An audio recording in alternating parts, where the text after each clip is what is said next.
بسم اللہ الرحمن الرحیم قل اعوذ برب الفلق، کہہ دو اے نبی میں پناہ مانگتا ہوں فلک کے رب کی۔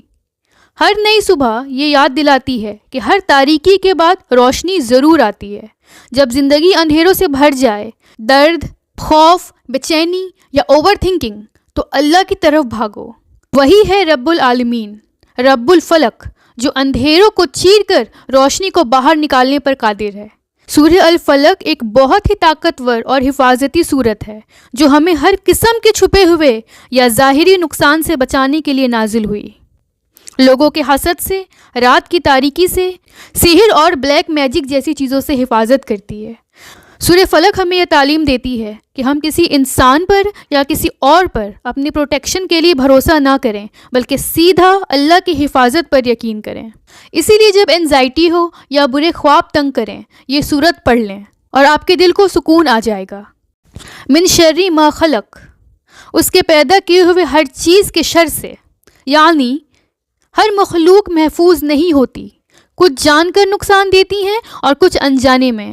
یہ آیت بتاتی ہے کہ ہر چھپی ہوئی بلا سے، جیسے کہ جن، سحر، بلیک میجک، لوگوں کے خطرناک ارادے یا کوئی وائرس، بیکٹیریا، کسی بھی قسم کی بیماری، ان سب سے صرف اللہ ہی ہمیں بچا سکتے ہیں۔ یہ روزانہ کا ریمائنڈر ہے کہ اللہ ہی ہر چیز کا وکیل ہے، یعنی ہمارا ٹرو پروٹیکٹنگ فرینڈ صرف اور صرف اللہ ہی ہے۔ وَمِن شَرِّ غَاسِقٍ إِذَا وَقَبَ، گہری تاریکی کے شر سے جب وہ اتر آئے۔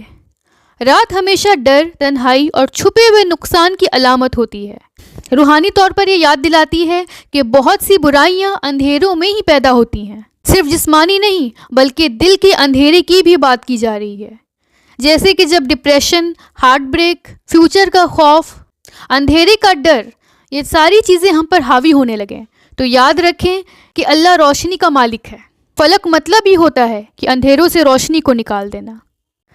وَمِن شَرِّ النَّفَّاثَاتِ فِي الْعُقَدِ، ان عورتوں کے شر سے جو گرہیں پھونکتی ہیں، یعنی یہ آیت ہمیں یہ ریمائنڈر دیتی ہے کہ جادو، سحر اور بیڈ اسپیلز، یعنی کہ پھونک وغیرہ کی طرف سے اشارہ ہے، جو نبی پاک صلی اللہ علیہ وسلم کے زمانے میں بھی موجود تھا، یہاں تک کہ ہمارے نبی پر بھی کالا جادو کیا گیا۔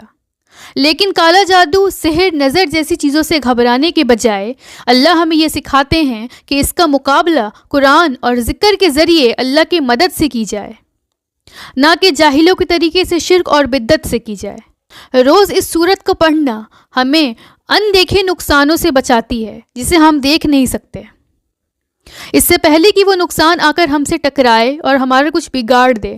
اس سے بہتر ہے کہ آپ سورہ ناس اور سورہ فلق کو ڈیلی پڑھنے کا معمول بنائیں۔ نیکسٹ آیت، وَمِن شَرِّ حَاسِدٍ إِذَا حَسَدَ، یعنی جب کوئی حسد کرے تو اس کے شر سے۔ حسد رشتوں کو توڑ دیتا ہے۔